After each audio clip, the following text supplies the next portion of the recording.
Okay, so we're on to chapter 3 of Bill Robertie's book, How to Play the Opening in Backgammon. And I've said several times, it's a wonderful book. It's so encyclopedic. He writes beautifully about a host of different positions, and very often little anecdotes about, this position first came to light when Paul McGreal played it, or Kent Goulding disagreed with him, and so on. It's a nice book to read, but it's causing me huge difficulties making these videos because I make them as notes for myself, and there's just such a wealth of information in here that it's proving too long. So this is my third attempt trying to make this video because I've consistently had to shorten it and find that I'm going through all the positions and not really kind of coming up with any learnings from it. So I'm going to give you a very condensed history analysis of one section of the chapter. I'm going to break the chapter into 4 parts. We've done part A, which is when we compared the value of the 5 point to the value of the 20 point. Part B here is we're going to look at the value of the 5 point versus other inner board points that we might make, either in our home board or our opponent's home board. But I'm only going to be able to gloss over some of the positions. If you'd like to do this kind of learn about the 5 point in more detail, you've got to get the book, because it's too thorough to annotate like this. I've taken all the positions and made them little Anki slides for myself, so little flashcards, and that's something you might do as well. But for now, I'm just trying to give an overview summary of really what Bill Robertie is saying about the value of the 5 point relative to the other points.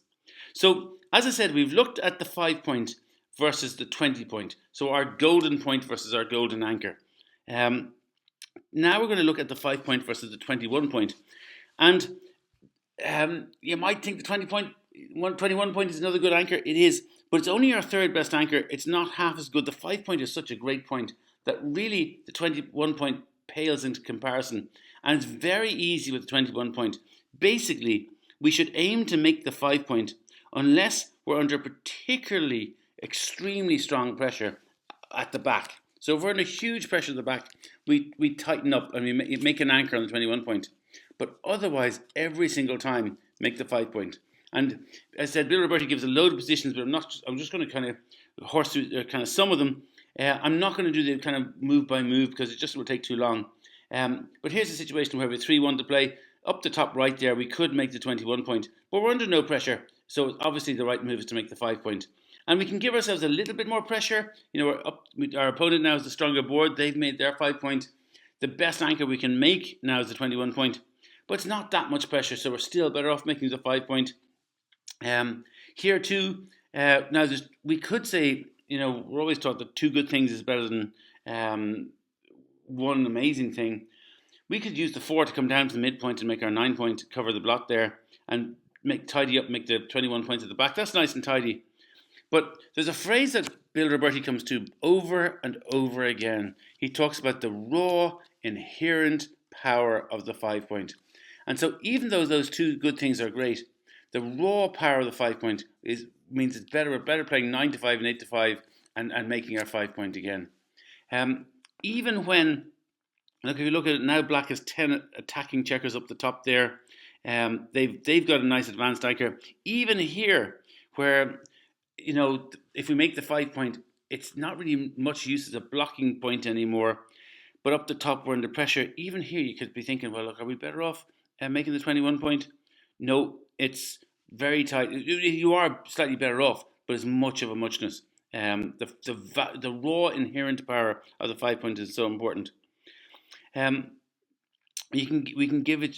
It really is a situation where our opponent has to have an awful lot of pressure. I've talked about an extraordinary high amount of pressure at the back.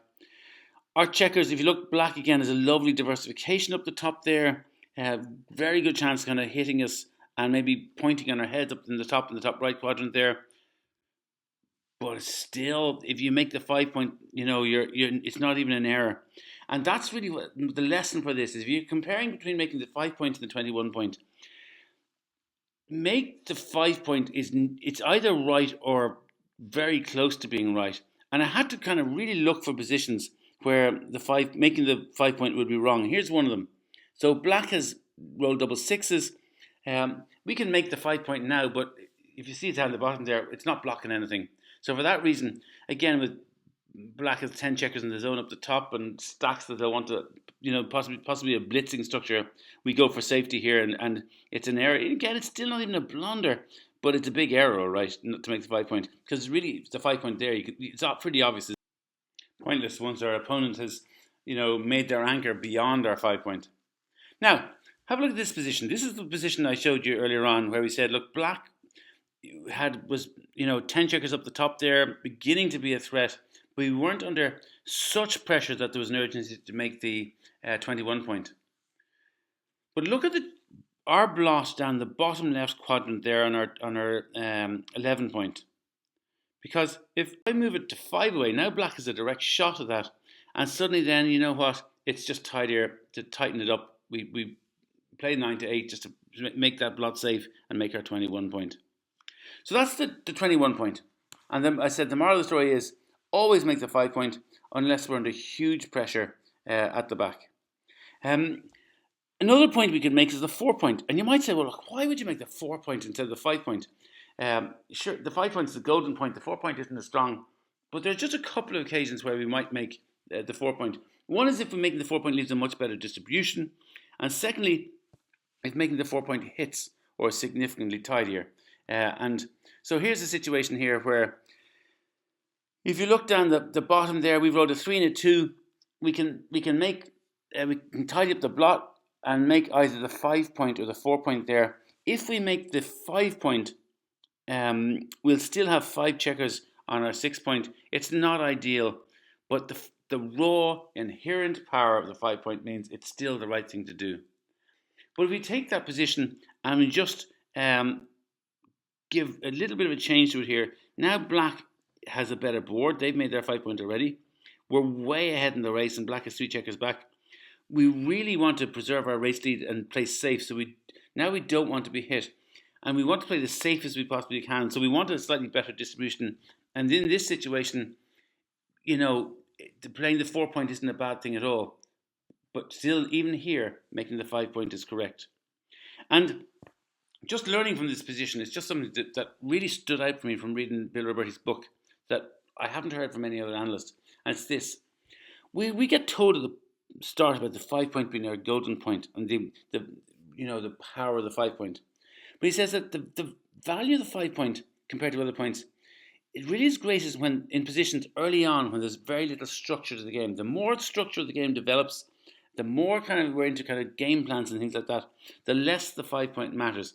And it may be increasingly important to have good distribution. So it's not just we make the 5 point for distribution. Sometimes it's just tidier. So if you look at it here, we could make the 5 point. We throw the 3-1, make the 5 point and leave a blot in the 4. We could, but it just leaves that blot in the 4 that we don't need to. So I think, with all these positions, you're welcome to pause and unpause. And I think if you looked at that position yourself and thought, what do we do with 3-1, and you weren't even thinking about a chapter about the 5 point, you'd automatically hit the blot in the 5 point with 8 to 5, and then safety up by going 5 to 4. And it's clearly the right thing to do. So sometimes I said, the ones where making the 4 point instead of the 5 point, I think every time I've come across the points, it's kind of obvious. And here's another one here, where we could play 13 to 11 with the 2, and then 6 to 5. We made 2 good points, 2 good things, it's surely great. But remember, one of the earliest proverbs we did when we were looking at Mitchie's proverbs in the opening game was fight for a good point. Black is competing for our 4 point, so let's not let them have it. So we can just play 6 to 4 and hit, and then cover up 5 to 4, and put black in the bar, but make our 4 point, fight for the good point, and again, the right thing to do. And I think that's really what I found with the positions when we're comparing the 5 point to the 4 point. Always go with the 5 point, unless it's kind of obvious not to, would be my point. Now, finally, the last section we're going to do in this video, he looks at the 5 point versus the 3 point. And look, surely to God, if the 5 point is better than the 4 point, it's going to be better than the 3 point. It's going to blow the 3 point out of the water, and it does. Generally, if you can make the 5 point or the 3 point, of course you're going to make the 5 point. But he just notes there's a couple of situations where that mightn't be the case. But let's start whether it is correct. Now, if you look down the bottom here, we've rolled a 5 and a 3. We can obviously make our 3 point, but so much better to play 10 to 5 and 8 to 5 and make our 5 point. And anything else would be a big blunder. But take this position. This is an interesting position. And again, if you wanted to pause and unpause this video and think about it, I have to admit, when I saw this, I thought, surely to God, 2 good things are better than 1 amazing thing. Would we not be better off making, playing 13 to 9 and making our 9 point, and then playing 5 to 3 and making our 3 point? Here's an example of where, we're comparing the 5 point to the 3 point. But Bill Robertie makes a really important point here. He says, look, if we can play 9 to 5, so we take the blot down the bottom left quadrant and move it in onto our 5 point, we've made what's called a rack. In other words, we own the 6 point, the 5 point, and the 4 point. And most people know that's called a rack. And it's called a rack because it's torture to play against. And if we do that, yes, we leave a blot on our 3 point, but there's hope that we could cover that in the future. And even if we're hit, we're such a strong long-term position of holding the 6 point, the 5 point, and the 4 point that it's correct to do so. And it's something that, and again, a little quote from the book that just really stood out for me. Bill Robertie says, positions where you pass up on the chance to build the rack are rare. If you can make the 6 point, 5 point, and 4 point, it's so powerful that you're nearly 100% of the time going to do it. Even here, this was the nature of his books is he tests the positions and pushes and pushes and pushes and says, look, now do you make the 5 point? And this is one. He said, now we can make 3 points safely, or we can make the 5 point and leave a blot on our 10 point. What do you think we should do? Even here, there's much of a muchness in it. We're still better off making the 5 point. The power of the 5 point makes it such a compelling play. So, if I've given you examples where the 5 point wins against 3 point. How could there be positions where it doesn't win? And there are really 2. The little motto of the story is make the 5 point unless you can make the 3 point and hit in the process. Or unless our opponent has a much better structure that's kind of very threatening and we leave loads of blots. And I'm going to show you both of these situations now. So here's a situation where we rolled a 3 and a 2. We could play 8 to 5, make our 5 points, and 13 to 11. So we could make 2 points down the bottom there. Those 2 blots, we can cover both of those. But we can deprive black of half their roll. And it's the way he phrases it, depriving black of half the roll is just about worth enough, foregoing the opportunity to make the 5 point. Although, if you look at it there, there's not much in the difference. And I suppose the moral of the story throughout this is, if you have the chance to make the 5 point, even if it's not quite right, it's always going to be worth considering. Now, and another one here where this was the position I showed you at the start when we were looking at comparing the 5 and the 3 point, and we said obviously you're going to make the 5 point here. But let's give black a slightly different structure and just give them a blot on our 3 point.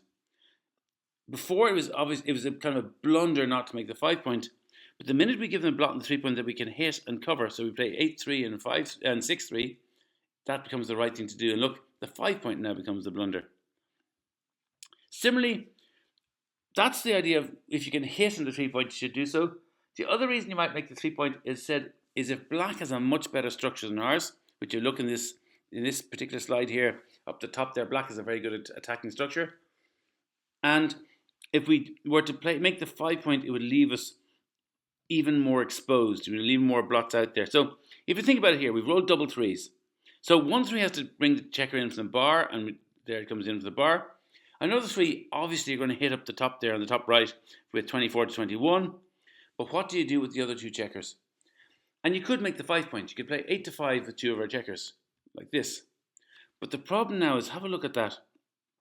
We already have black with a much better structure up the top. We've kind of a strangely ugly looking structure down the bottom. And were black to kind of roll an 8 off the bar, they send a 3rd checker back behind their good attacking structure up the top. So it's just too risky. There's too many blots there. So instead, we'll just put the 2 checkers back, and the simplest thing to do, tidies it up just simply is to play 6 to 3 with 2 of the checkers. And black loses half a roll, and we've every chance of making the 5 point in a subsequent roll as well. And that's the right move there. But if you compare that position to this position, and I talked about the importance of black structure, again we've rolled double 3 off the bar. Again, one of the 3s is going to have to bring our checker in off the bar. And again, another 3 can hit. So this time we're hitting 13 to 10 down the bottom there. What do we do with the other 2 3s? Well, let's look at what happens when we make the 5 point. We've now left 5 blots around the board. That looks scary. But look at black structure up the top. They're not scary at all. They haven't really done anything to make an attack going. And so this time it's correct to make our 5 point because our opponent's structure isn't strong enough. If we get, if black were to come in and hit the blot in our 8 point, we'd be straight back in again and have checkers up the top there, and we'd have made our 5 point. So the difference between the 2 positions we just looked at is the first one, black had a good structure, so we just play it safe, make the 3 point instead of the 5 point. And this one here, black has no structure at all, so we can be risky and make our 5 point. So that's it for the next section of Bill Robertie's chapter 5. I'm conscious, Bill Robertie's written 3 books. There's 5 chapters in each book, and I'm slugging my way through each chapter. I have to say I'm loving reading it. It's not really slugging at all. I'm possibly wallowing in how much I'm enjoying all these positions.